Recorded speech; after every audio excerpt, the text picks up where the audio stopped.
What's up, party people? I'm Kristen Hancock with Ecology. My pronouns are she and her. And today I have another one take, hot take, coffee break. Cheers to all of us being caffeinated. I want to talk about everyone's favorite topic, garbage leadership. I have had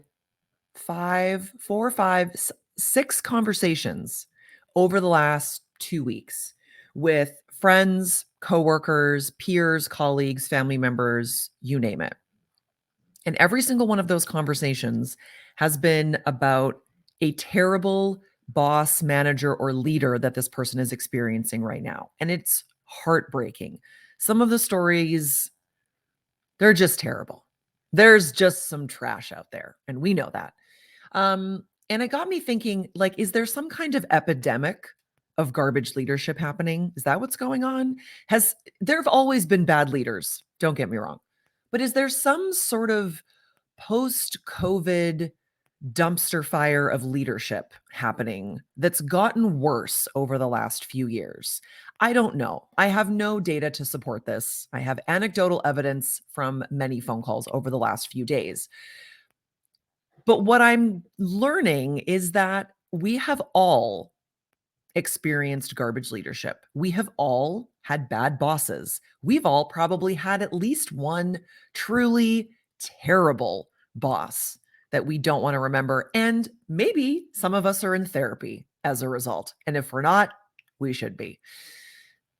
But here's the interesting thing. If you think this is a rant about terrible leadership, it's not. Stick with me here and wait through to the end. Everyone has had a bad boss, and there are lots of reasons for this. Unjustified promotions, people manipulating their way up the proverbial career ladder, etc. Everyone has had a bad boss, and everyone watching this is thinking of one and agreeing with me. I know you are. I know you're sitting there going, "Oh yeah, I've had a bad boss. You don't even know how bad it was." And no one, I promise you, is watching this thinking, "Ooh, that was me. I was a terrible boss. I was a terrible leader. I was not emotionally intelligent. I was manipulative. I was power hungry. My ego got in the way." Nobody is watching this thinking that. So this is interesting because I'm sure many of you have heard about the study where they poll people and ask them about their driving skills. And everyone in the study says that their driving skills are better than everyone else's, which is statistically impossible and also very funny. And now I'm wondering, is that what's happening with leadership? Because we all will also say, well, my boss was terrible, but they'll never know it. They'll never acknowledge it. They'll never see it in themselves. They'll never be self aware to see it. So, how do we know that's not us? How do you know it's not you? And how do I know it's not me? Maybe your organization is evolved enough to do healthy, holistic 360 feedback. Probably not. And even then, human mind is a powerful tool, and it's pretty easy for us to discount feedback that makes us feel uncomfortable. So I have a pitch for all of us. I have a challenge for all of us.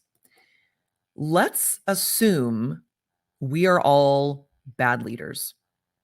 Let's assume if you are in a role where people report to you that you're just not a very good manager.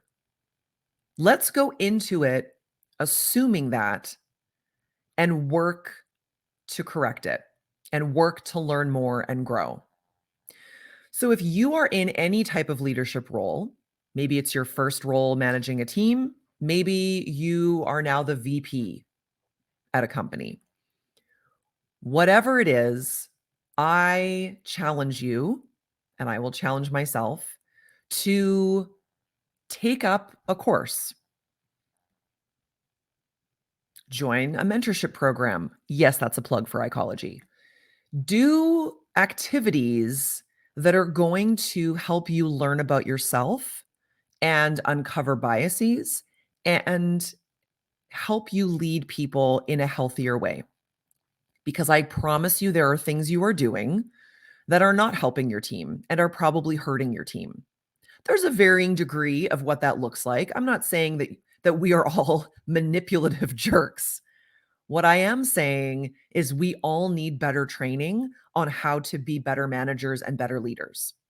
Maybe your company has a management training program. Amazing. Start there. I know we're all saying, well, I read a lot of books. I also read a lot of books.